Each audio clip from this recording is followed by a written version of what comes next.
Je voudrais remercier l'audience ainsi que les membres du comité d'organisation pour l'accueil chaleureux et l'occasion de ce sommet sur l'engagement sociétal des entreprises.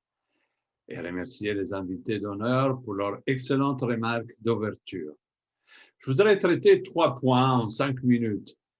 D'abord, le premier, le choc causé par la COVID-19 ne doit pas être sous-estimé pour le développement de l'Afrique. Le COVID, jusqu'à aujourd'hui, nous observons effectivement un impact sanitaire relativement moins sévère sur le continent, mais par contre, il y a des mécanismes de transmission sur l'économie qui viennent de l'extérieur de l'Afrique qui affectent bien évidemment directement le continent. Effectivement, la plupart des pays africains font face à leur première récession en 25 ans. 41 pays africains sont rentrés en récession en 2020, contre seulement 11 en 2009, la crise précédente. 31 des pays moins avancés ont connu une baisse de leur PIB par habitant en 2020. Donc, le gouvernement africain doit faire face à la crise actuelle avec des ressources financières qui sont bien plus faibles qu'en 2009. Entre 2010 et 2018, les revenus intérieurs par habitant ont diminué en Afrique. Il y a un espace budgétaire traditionnellement limité. Dans les pays OCDE, à peu près 34,4% du PIB est payé en taxes. En Amérique latine, il s'agit de 23%. En Afrique, on est à 16,5% entre 2014 et 2018. Donc, les capacités, l'espace fiscal est petit. Même les envois de fonds des migrants ont baissé dans de nombreux cas, de 12% en moyenne en Afrique subsaharienne, où ces remises des migrants sont fondamentales. Par conséquent, l'attention à l'impact de choc dépendra de l'habilité des politiques de relance au niveau national, continental et international. Mon deuxième point est que ce relance aura besoin de façon indispensable de l'Afrique. Alors que le monde se remet de la crise du COVID-19, un New Deal pour le développement de l'Afrique devra étayer la coopération avec les partenaires publics et privés. Effectivement, l'Afrique reste un moteur important pour la reprise mondiale. Avant la crise du Covid, la croissance annuelle du PIB de l'Afrique était de 4,2 par an à peu près, entre 2000 et 2018, et était la deuxième après celle de l'Asie, qui était à 6,2. Or, la demande intérieure en particulier en Afrique représentait 69% de la croissance du continent. C'est une donnée fondamentale parce qu'elle explique qu'il y a des mécanismes endogènes de croissance et tout le monde aura besoin de ces mécanismes parce que les locomotives de la croissance devront venir de l'Afrique, de l'Asie.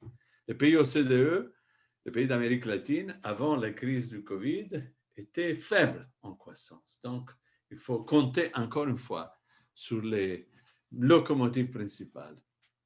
Une approche multilatérale, ambitieuse et inclusive est nécessaire pour restaurer rapidement la dette de l'Afrique et aider le continent à se remettre en selle et avec ça, aider le globe à répartir.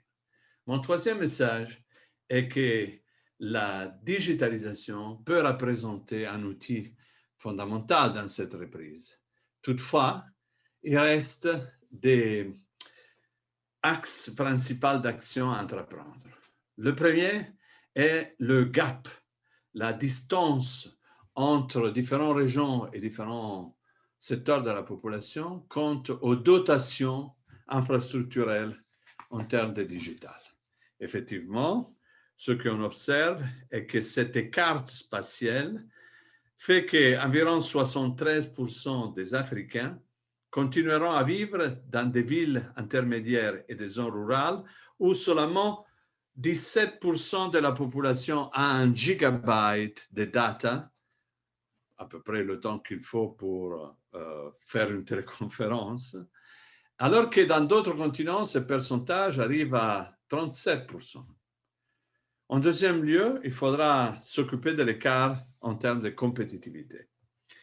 la digitalisation est portée par des entreprises qui travaillent directement dans le secteur. Mais ces entreprises ont une capacité de création d'emplois limitée. En Afrique, il s'agit à peu près de 300 000 emplois. Or, l'offre de travail qui vient des jeunes cohortes qui rentrent dans la société est tous les ans de 9-10 millions. Donc, c'est évident que ce ne sera pas le secteur de pointe, autant indispensable, dans la digitalisation à offrir une solution. Il faudra plutôt penser à la dissémination de ces technologies auprès d'autres secteurs et en particulier auprès des petites et moyennes entreprises. Cela demandera des financements, bien évidemment, mais pas seulement, on demandera une forte coopération avec les entreprises donneurs d'ordre. Il demandera aussi des politiques publiques pour aider les petites entreprises à adopter des technologies qu'ils ne connaissent pas et donc ils n'ont pas à utiliser. Moi, je suis assez vieux pour me rappeler de ce qui a représenté en France et en Italie l'introduction des machines à contrôle numérique. Eh bien, on avait des mécaniciens extraordinaires, capables d'innover, très compétitifs, mais ils ne connaissaient pas l'informatique.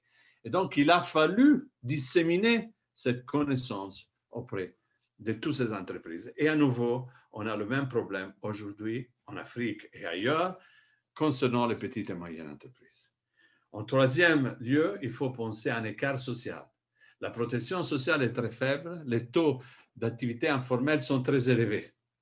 Or, si on ne résout pas le fait qu'il y a des quotas majoritaires de la population qui n'auront pas accès à une pension, à une couverture sociale, c'est évident que tout le système s'affaiblira.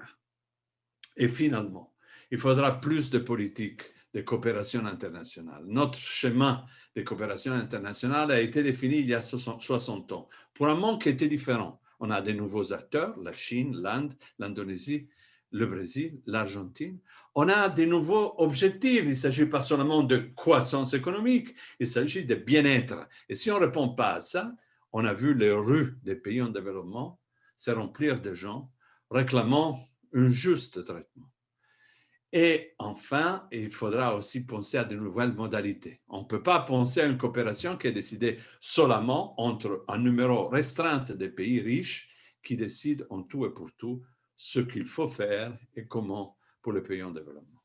Voilà donc des priorités indispensables dans lesquelles le secteur privé ne peut qu'être ensemble au secteur public parce que si on veut produire un son comme ça, on a besoin de deux mains. Il n'y a pas le son produit par une seule main. Merci beaucoup.